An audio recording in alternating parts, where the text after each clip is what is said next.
ग्रामस्थ मंडळ बावधनचे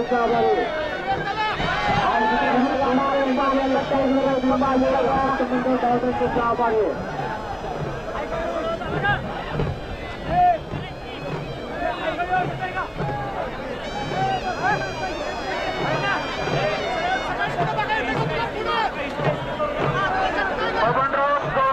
खंडोबाची वाडी यांच्याकडून 100 रुपयाची देणगी आलेली आहे.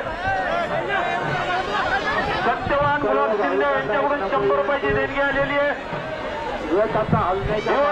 यांच्याकडून 100 रुपयाची देणगी आलेली आहे. बावधन ग्रामस्थ मंडळ बावधन आपल्या वाडी आहे. काळ भैरवनाथ भक्त कडेगाव यांच्याकडून 100 रुपयाची देणगी आलेली आहे. स्वराज कांबळे यांच्याकडून 100 रुपयाची देणगी आलेली आहे. बावधन ग्रामस्थ